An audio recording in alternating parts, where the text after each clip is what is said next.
Dans cette vidéo, je vais faire la suite de la numération des groupes systématiques. Alors, la vidéo qui l'a précédée, il s'est intéressé à la numération surtout des bactéries. Alors, celle-là, il va regrouper les actinomycètes, les levures et les moisissures. Et les choses qui seront en commun, bon, je vais les rappeler et il faut pour certains détails, je pense que c'est très nécessaire pour revenir à la vidéo très précédente.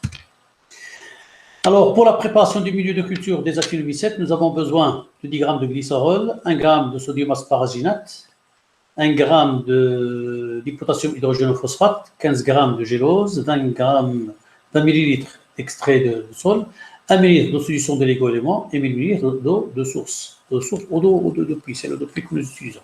Donc, bien sûr, il faut être clavé, il faut partir. Alors, nous allons préparer, comme nous avons fait pour les bactéries, nous allons préparer 400 ml. Donc, nous allons prendre les produits chimiques que nous avons besoin. Donc, nous avons là le glycérol. Et regardez, justement, là, nous avons un cas qui est spécial, qui s'ajoute à la notion de préparation du milieu. Nous allons prendre, au lieu de prendre 1 gramme, nous avons pris 1 millilitre. Et je vais expliquer pourquoi. Donc, nous allons prendre 0,1 sodium asparaginate. Alors, le potassium hydrogénophosphate, 0,4 g et la gare, 6 g. Alors, donc, nous avons pris, alors quand il s'agit par exemple d'un produit qui est liquide, j'avais dit dans le cas d'HCl qu'il faut qu'on tienne compte soit de la concentration, de la contenance en produit, c'est-à-dire en pourcentage, ou bien on s'intéresse à la densité.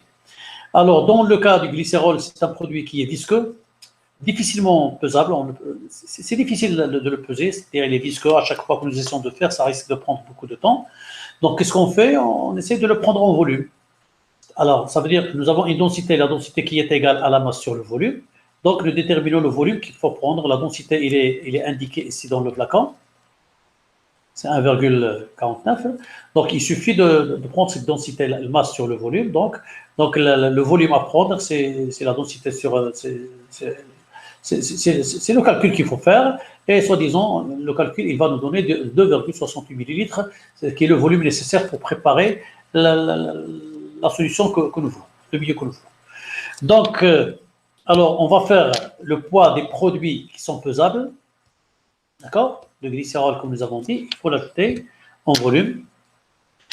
Alors, après, il faut ajouter 8 ml d'extrait de sol et nous ajoutons la solution de l'égo, 0,4 ml. Et après, alors il faut ajouter le volume d'eau de source. Et l'eau de source, on ajoute le volume qu'il faut pour compléter les 400, pour arriver à 400 ml. Au départ, nous avons pris 8 ml. Il faut ajouter les 0,4 ml, nous négligeons souvent, surtout quand il s'agit de préparation de travaux pratiques dans la salle, etc. Donc, nous ne donnons pas beaucoup d'importance à ça. Alors, il faut régler le pH, absolument, parce que faut toujours régler le pH, sinon nous risquons d'avoir des milieux qui ne vont pas permettre le développement des groupes que nous voulons. Alors, nous passons à l'autoclave. Alors, à cet autoclavage, bien sûr, selon le type d'ensemencement que nous allons faire. Alors, quand il s'agit d'un ensemencement dans la masse, parce que même les actinomycètes, nous pouvons les ensemencer dans la masse et nous pouvons les ensemencer en surface. Alors, quand il s'agit d'un ensemencement dans la masse, pendant que l'autoclavage, alors on va réaliser la suspension d'édition. Alors, on va ensemencer les boîtes, 3 boîtes par dilution, 1 ml par boîte. Puis après, le milieu qui sera gardé à 50 degrés, 55 degrés, va être coulé dans les boîtes qui contiennent déjà l'inoculum de 1 ml. Et bien sûr, il faut homogénéiser, il faut agiter pour obtenir un homogénéisat. Et après, il faut passer à l'incubateur pendant une semaine. Alors, la même chose à peu près, soi-disant, pour la préparation du milieu qui sera utilisée pour la numération des actinomycètes en surface. Mais là, comme nous avons fait pour les bactéries, donc on coule les milieux après autoclavage. Alors, nous coulons les milieux en boîte de pétri, nous laissons le milieu prendre masse et nous préparons la suspension d'édition. Puis après, on va ensemencer, bien sûr, 0,1 millilitre par boîte, 3 boîtes par dilution ou 2 boîtes par dilution, ça dépend des circonstances. Et puis, nous étalons ces cultures-là et nous passons à l'incubation à 28 degrés Celsius pendant 20 jours. Alors, les résultats des actinomycètes, ce sont des résultats réels que nous avons pris au cours d'un travail d'ATP. Eh bien, comme vous voyez là, nous pouvons avoir différents types de colonies. Nous avons là des actinomycètes, par exemple, c'est clair. Actinomycètes, là, c'est des bactéries. Là, c'est une moisissure. Là, c'est une moisissure. Là, la même chose, moisissure, moisissure. Là, c'est une moisissure. D'accord? Donc, et là, c'est des bactéries. Donc, nous pouvons avoir des actinomycètes, comme nous pouvons avoir des bactéries. Donc là, nous essayons, soi-disant, de reconnaître, de compter les différentes colonies pour, soi-disant, comprendre comment les choses, est-ce qu'il se passe et quels sont les groupes que nous pouvons obtenir dans un milieu ou dans un autre. Donc là, la même chose. Alors, différents aspects bactériens des actinomycètes. Alors là, c'est des actinomycètes, comme vous voyez. D'accord? Donc, on passe à la suite. Donc, vous voyez comment là, c'est des bactéries. Hein? Regardez les différents aspects bactériens que nous avons là. Alors, comme tout à l'heure, j'avais dit que nous pouvons obtenir des différents aspects de bactéries, différentes couleurs, élévation, etc. Donc, regardez, c'est extraordinaire, c'est très intéressant. Donc, là, c'est des moisissures. D'accord? Donc, alors, la même chose. Donc, là, c'est des actinomycètes. Alors, là c'est des moisissures. Là, je pense à une levure. Là, regardez, l'aspect, c'est une bactérie. Alors, disons, rhizoïde. Vous avez donc là d'autres bactéries. Et là, regardez les colonies bactériennes, comment est-ce qu'ils sont. Ça, c'est des colonies qui sont très spéciales. Donc, c'est différentes colonies là qu'on les prend en considération donc, pour voir les différents aspects que nous pouvons contenir. Et justement, c'est la richesse de ces travaux pratiques, c'est ce qui permettent d'isoler d'abord une diversité microbienne qui est intéressante et d'apprendre aux étudiants comment reconnaître les différents groupes. Et déjà, pour qu'un premier pas, c'est indispensable pour un microbiologiste, c'est vraiment indispensable parce que c'est ce qui constitue la base de la manipulation microbiologique, c'est-à-dire reconnaître les différents groupes microbiens. Donc, on passe, comme nous avons fait pour les bactéries, on passe à la mise en ordre des résultats dans un tableau. Là, je n'ai pas mis les dénombrements, etc.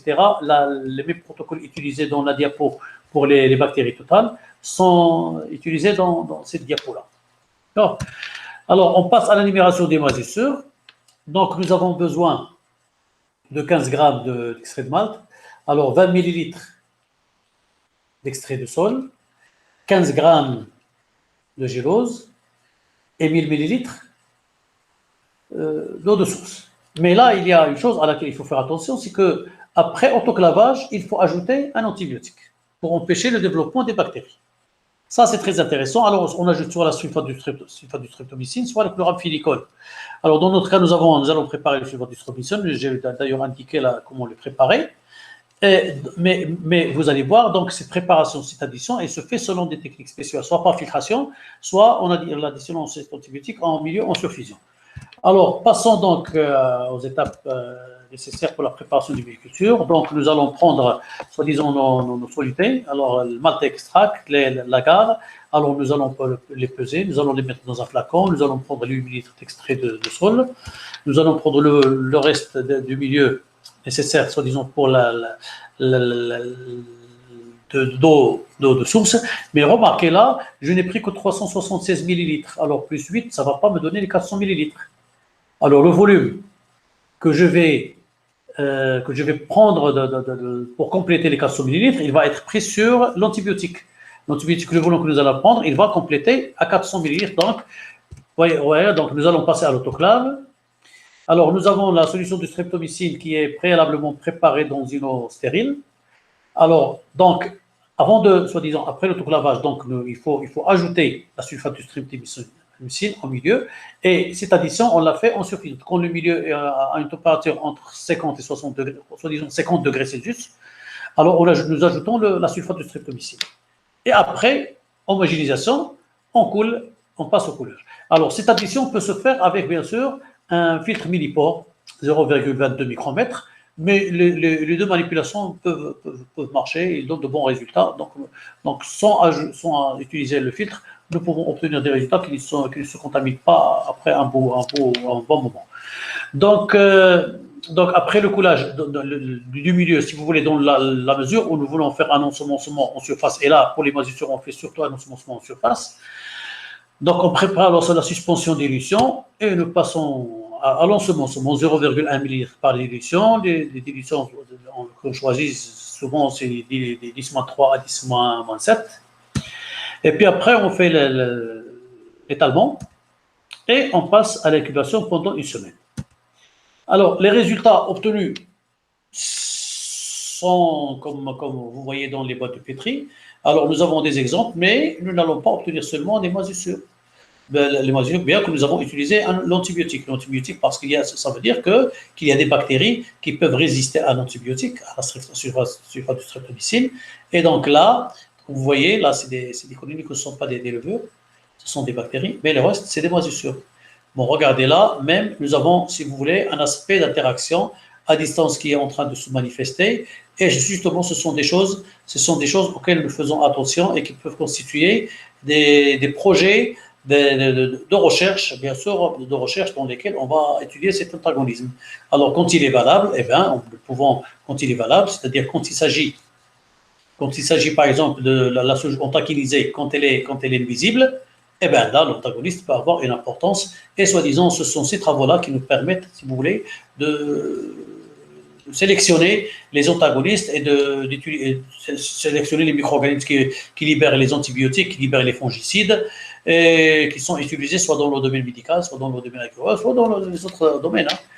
Donc là, c'est la même chose. Donc il faut dénombrer les levures, dénombrer les bactéries, etc., tous les groupes qui apparaissent.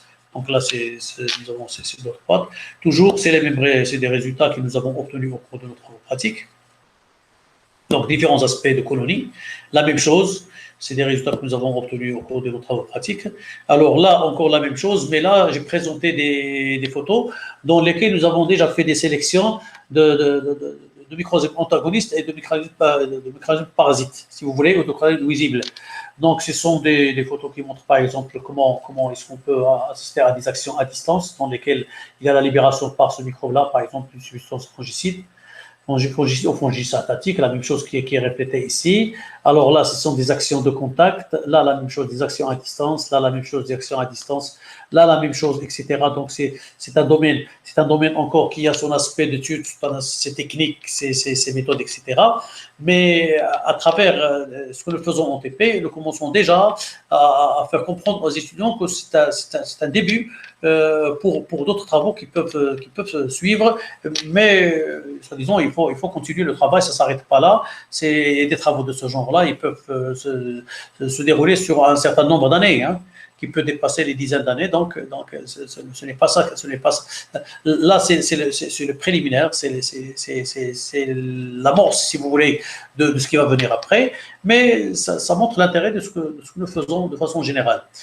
Donc là si nous passons, si vous voulez, toujours à la numération des moisissures, donc c'est la microscopie, la forme microscopique et l'analyse microscopique des formes que nous pouvons obtenir. Là, nous avons un aspergillus, là, c'est un pénicillium, et là, nous avons, soi-disant, les spores, là, quand il s'agit d'observation microscopique.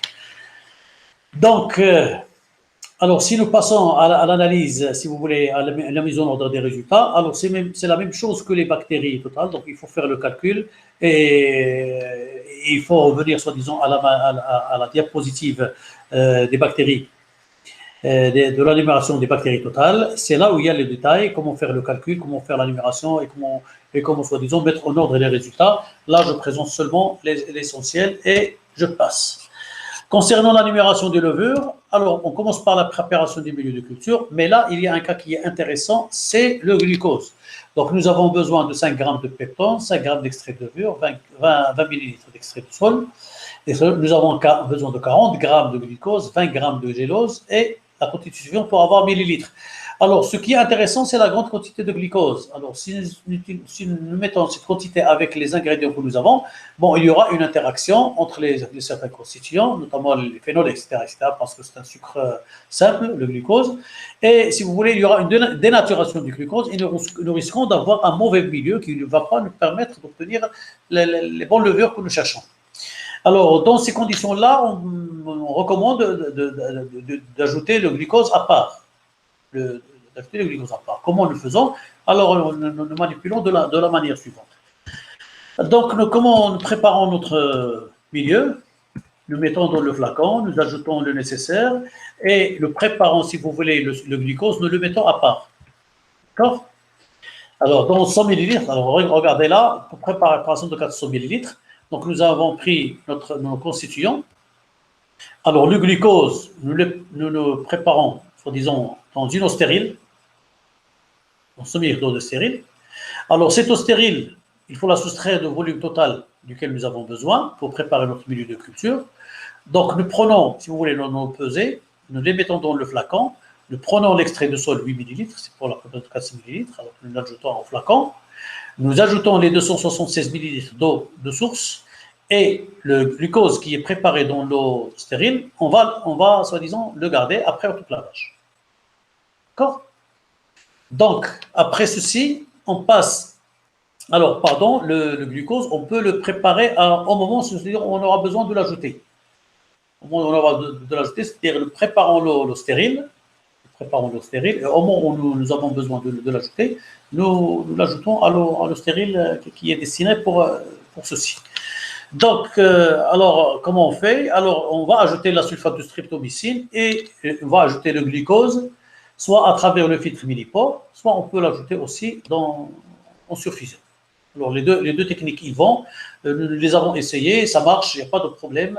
Alors, il suffit seulement de faire attention aux conditions aseptiques. Alors, on prépare le glucose dans une eau stérile, en l'ajoutant à un milieu en surfusion. Il n'y a pas de problème. Nous pouvons garder le milieu stérile pendant plus qu'une semaine. Il n'y a pas de problème. Donc, nous ajoutons aussi le sulfate de streptomycine au milieu en surfusion ou par filtration. Et dans les opérations, la majorité des cas, on recourt à l'addition en surfusion. La surfusion, c'est-à-dire, après autoclavage du milieu, nous le laissons refroidir à 65 degrés, à 60 degrés, entre 50 et 60 degrés, et à ce moment-là, quand le milieu est encore en état de surfusion, nous ajoutons les substances que nous voulons ajouter. Et après, nous faisons la répartition, le coulage en boîte de pétri. Alors, ce coulage-là, le coulage en boîte de pétri, comme vous voyez là, on le fait, c'est-à-dire après l'addition du glucose et du sulfate de streptomycine, et on laisse le milieu prendre masse. On prépare notre suspension d'élution parce que les levures peuvent être ensemencées en surface, peuvent être ensemencées aussi dans la masse. Donc là, c'est pour l'ensemencement dans la masse, c'est pourquoi nous avons commencé par le coulage en boîte de pétri. Donc nous ensemençons les boîtes avec 0,1 ml, nous les étalons et le passons, soi-disant, à l'incubation pendant 28 degrés Celsius. Alors, concernant l'ensemencement dans la masse, c'est la même chose que la préparation du milieu. Elle prend les mêmes étapes que pour la préparation, pour le milieu en surface. Mais la différence qu'il y a, c'est le temps de préparation des suspensions d'élution. C'est-à-dire, avant de couler le milieu en boîte, nous préparons les suspensions d'élution. Alors, et nous ensemençons les boîtes avec 1 ml, les boîtes vides. Nous les ensemençons avec 1 ml de d'élution, 3 boîtes par d'élution. Et puis, on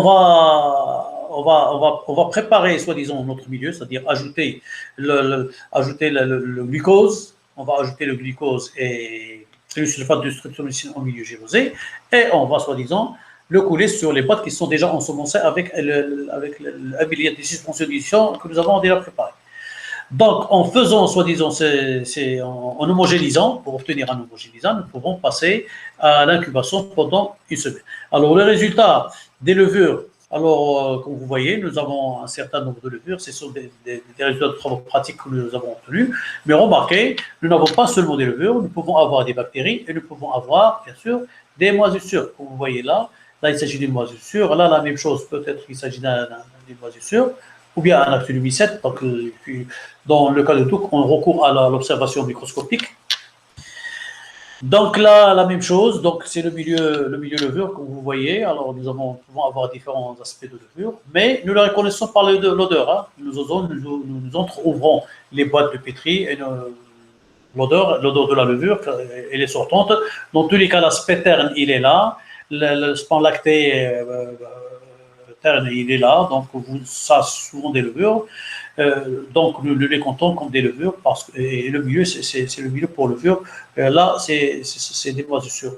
On peut les considérer avec les moisissures. Là nous pouvons parler d'actylomycètes. Vous voyez là, ce point-là, et ce point-là, ça peut être des actylomycètes. Donc dans nos boîtes de pétri. Donc il faut faire attention pour soi-disant dénombrer chaque groupe à part et faire attention pour ne pas mélanger les groupes surtout. Hein. Donc, si vous voulez, nous prenons le tableau, si vous voulez, et nous mettons en ordre les résultats. Là, je n'ai pas mis le calcul, le dénombrement, etc. Ce sont des choses que c'est un modèle que j'ai déjà présenté dans la diapositive des bactéries totales. Donc, si vous voulez connaître le détail, il faut revenir à la vidéo précédente. Et si c'est après la diffusion de cette vidéo, si c'est absolument indispensable, eh bien, je vais peut-être reprendre pour à chaque fois répéter la méthode de dénombrement, la méthode de présentation, etc. Donc, je vais arrêter là à cette étape-là, et la vidéo qui va venir par la suite va s'intéresser à la numération des groupes fonctionnels, et on va voir en fonction de la charge comment nous allons nous comporter. Est-ce que nous allons les faire tous ensemble dans la même vidéo, ou bien nous allons les partager en 2 ou 3 vidéos. On va voir comment les choses vont se dérouler. Donc, et à la prochaine vidéo.